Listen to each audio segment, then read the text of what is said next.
situ. Jasnya biru atau hitam itu tidak terselesaikan dengan tidak menunjukkan, karena sesungguhnya jasnya adalah hitam. Bukan. Anda katakan sebagai biru, jasnya sebenarnya adalah hitam. Anda katakan hitam, benar sebenarnya, tapi saya nggak mau dibilang hitam. Saya maunya biru, makanya saya tuding Anda, saya laporkan Anda, saya penjarakan Anda karena saya katakan bahwa Anda telah berbohong, Anda telah menghasut karena jas saya sesungguhnya biru. Ya, tidak bisa dong, harus faktanya. Harus sesuai dengan fakta. Tidak Karena boleh. faktanya kan nggak pernah ditunjukkan. Faktanya kan Betul. Dikaitan ijazah palsu tidak pernah dihadirkan. Dugaan ijazah palsu tidak dihadirkan. Sampai detik ini tidak pernah dihadirkan. Jadi masyarakat masih bertanya-tanya. Apakah benar proses sebelumnya tidak dengan due process of law, tidak dengan penegakan hukum yang baik, yang proper? Terima kasih Pak, Mas Aiman. Jadi due process of law itu adalah penegakan yang tidak berkeadilan tadi. Jadi Maksudnya gimana? tidak mendapatkan keadilan tadi. Yang sebelumnya? Proses seperti itu.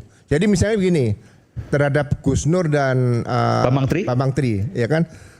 Sebetulnya persoalan pokoknya berkaitan dengan seolah pencemaran nama baik karena menulis buku, kemudian ada pernyataan Gus Nur sendiri berkaitan dengan ijazah Pak Jokowi tadi. Nah, ijazah ini sampai sekarang tidak pernah dibuktikan seperti apa. Saksi-saksi tidak pernah menyatakan pernah melihat dan sebagainya. Dan tidak pernah ditunjukkan pada waktu sidang dua terdakwa dan terpidana itu. Benar. Jadi seharusnya ini kan dibuka semua supaya publik tahu seperti itu, tidak berlarut-larut seperti sekarang Tapi ini. bagaimana kemudian tadi dengan pendapat bahwa beban pembuktian bukan pada Jadi beban pembuktian bukan pada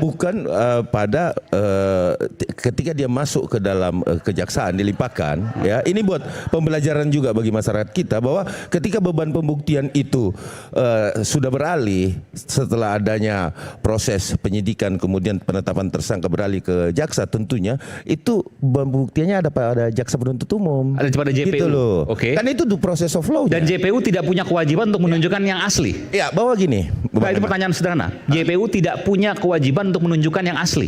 Tidak ada. Tidak ada. Tidak ada. Karena prosesnya yang kita harus pahami di sini adalah 160/45A. Oke. Ya, tidak ada kaitannya dengan Pasal jasa. Soal apa itu? 160 itu penghasutan. Penghasutan. Terus kemudian ujaran kebencian, 45A juntonya ya. Tapi sebentar, ini logika sederhana. Bagaimana bisa dikatakan menghasut, bagaimana dikatakan ujaran kebencian kalau seandainya nggak tahu apa yang diperbincangkan, apakah objeknya itu asli atau palsu? Iya, melalui. Jadi sebentar Bu Ibu. Melalui media mereka mengungkapkan melalui muhabalah kalau nggak salah pada saat itu ya, mereka adakan podcast bersumpah demi Allah dan di atas Al-Quran. Nah, inilah proses inilah yang masuk dalam kategori ada peristiwa hukum. Bersumpah atas nama Tuhan. Iya. Kalau ijazah itu palsu. Gitu. Iya, sementara dia tidak memegang aslinya. Atau dia tidak mengetahui kebenarannya. Tapi ini kan perkaranya bukan ijazah S1 ya. Iya. Ini ijazah SD, SMP, SMA. Yang mereka persoalkan. Setahu saya itu. Saya dikatakan begini. Enggak, ini kita bicara soal logika. Saya dibilang jasa saya saat ini adalah biru, padahal hitam kan ya. Biru. Lalu saya tidak terima jasa saya biru. Lalu saya bilang, Anda mengatakan jasa saya biru misalnya. Anda menghasut saya, Anda membenci saya. Karena Anda mengatakan jasa saya biru. Mohon maaf. Anda mengatakan bahwa jas saya ini hitam, betul ya?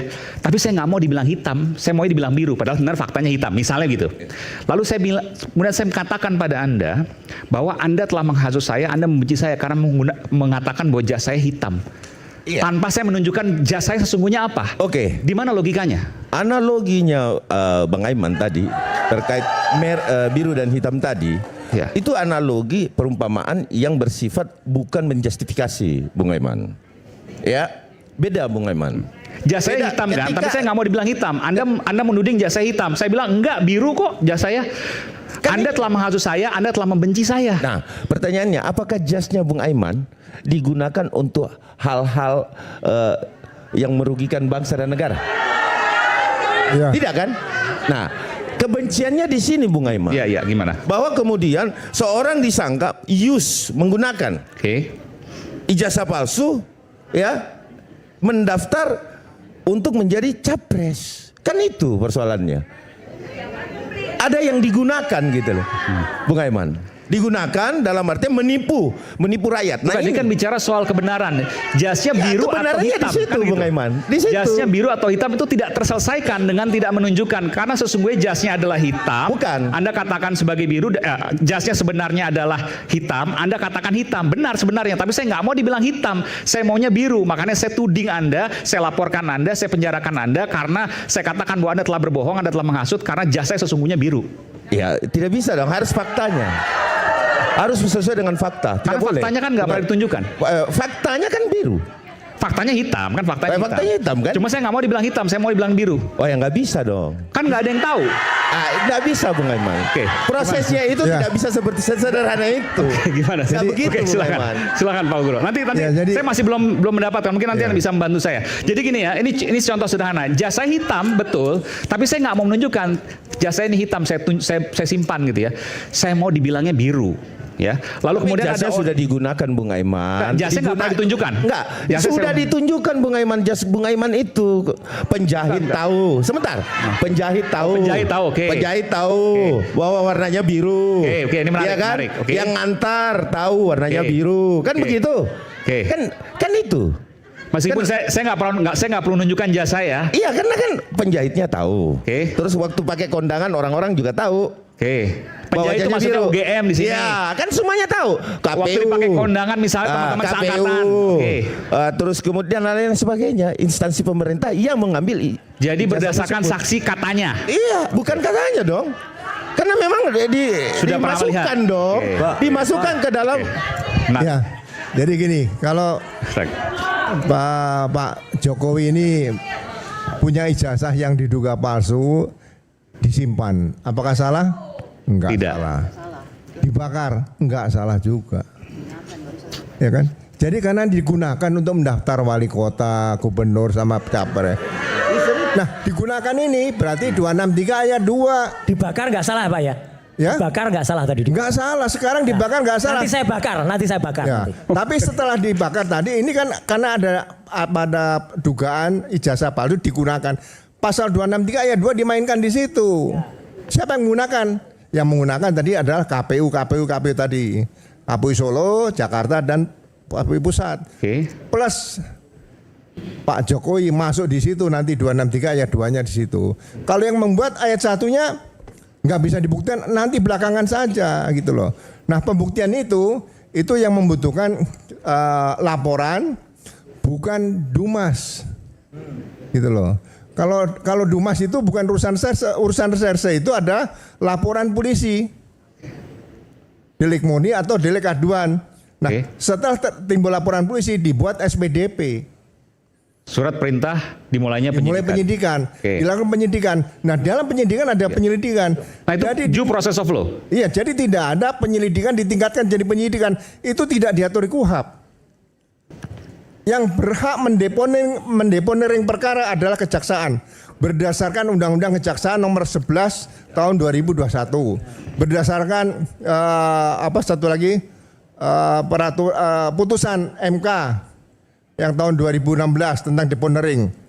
Satu lagi KUHP pasal 14 huruf H atau F saya lupa di situ. Itu penghentian perkara, itu kewenangan jaksa. Selain jaksa tidak ada yang bisa menghentikan perkara tersebut. Kalau sudah diduga pidana atau diduga pidana 50%, perdata 50%, itu harus maju dilakukan penyidikan. Ini maksudnya yang TPUA Pak ya? Yang TPU itu harusnya bukan tiba-tiba Dumas, berhenti, ya itu kan? harusnya laporan Ya. polisi. Ini maksudnya polisi kan sempat menghentikan di tingkat penyelidikan. Maksudnya itu Pak Agung. SP2 lidik tidak diatur di KUHP. Oke. Makanya saya katakan, Iya. saya pernah di Polri, saya penyidik, saya pernah Kasat Serse Jakarta Pusat, Kasat Serse Surabaya, berarti dua kota besar pernah menjadi Kasat Serse saya di situ. Ya kan, jadi SP2 lidik tidak diatur. Nah, jadi saya sampaikan kepada Komisi Percepatan Reformasi juga sama, tolong masalah SP2 lidik ini diteliti kembali, kalau perlu ditinjau kembali dan dihilangkan. Karena ini kepastian hukum tidak ada. Nah, kalau dugaan pidana atau Anda menyampaikan saran itu atas dasar kasus ijazah ini. semuanya. Jadi ke depan nanti banyak Nggak, orang basicnya termasuk itu. Karena soal ijazah. Iya. Menurut Anda yang kemudian Pak Ugro mengatakan bahwa SP2 lidik ini dilakukan oleh Polri itu menyebabkan ketidakpastian hukum. Ya tidak ada kepastian hukum, orang menggugat kemana? Karena kalau misalnya dilakukan penyidikan dan dinyatakan tidak cukup bukti atau bukan tidak pidana, diterbitkan SP3.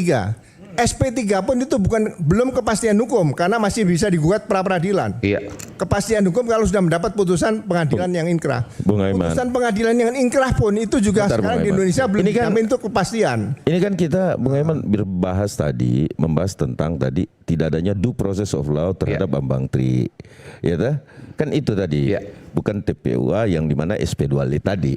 Maksudnya kan yang kita pertanyakan apakah due process of law Terhadap itu Bambang Tri dan- terhadap Bambang Tri dan Gus Nur ini ada atau tidak, sesuai mekanisme hukum atau tidak, kan itu. Tetapi kalau pendapat saya secara pribadi, sesuai pengalaman saya, bahwa due process of law-nya sudah berjalan. Ya.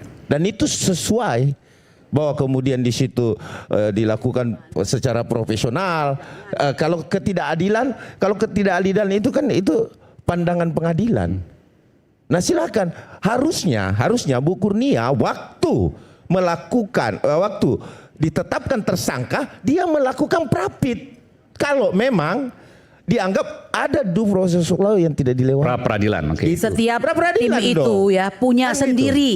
Ya, Ya, maksud jadi saya tidak gini, usah gini, diarahkan. Jadi kita ini udah kalau paham lah. sudah inkrah, Anda pengacara, kita jangan kami lagi pengacara kita dan ngomong kami punya bahwa, tim. Jadi jangan tidak ada diarahkan. lagi, tidak ada lagi. Harus lakukan ini, lakukan itu. Nggak usah, nggak perlu. Tidak Ya. ada yang Kita dalam punya hukum sendiri. tidak ada yang kekal lah. Di dalam hukum tidak ada yang kekal. Mau Sebentar, Pak, ini dibilang kita balik ke Pak Ugro. inkrah Pak, tidak ada yang kekal. Tidak ada due process of law dari proses penegakan Betul. hukum yang menjerat Bambang Tri dan Gus Nur. Iya, karena Betul. yang dikaitan ijazah palsu tidak pernah dihadirkan. Dugaan ijazah palsu tidak dihadirkan. Sampai detik ini tidak pernah dihadirkan. Jadi masyarakat masih bertanya-tanya.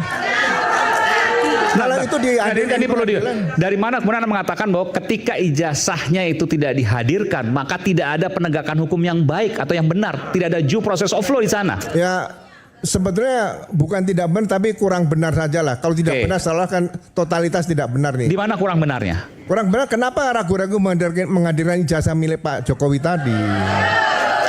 Kenapa kalau nggak dihadirkan kemudian jadi kurang benar? Jadi masalahnya apa? Karena yang dibicarakan berkaitan dengan masalah ijazah semua. Nggak ada. Satu lagi Bang Aiman, ijazah berupa fotokopi itu dihadirkan dalam persidangan. Berarti itu tentang ijazah, ya. Kalau tidak, kenapa bicara ijazah? Dan yang kami permasalahkan ini adalah dakwaan jaksa itu adalah tentang kebohongan. Ya pasal 14 ayat 1 Undang-Undang Nomor Terhadap siapa nih? 1 Gus Nur atau? 1946. Iya untuk keduanya itu. Oke. Ya, tapi tidak bicara soal keputusannya.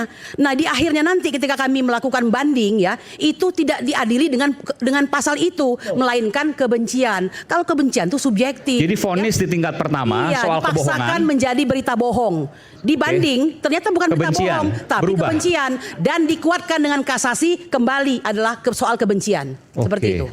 Oke.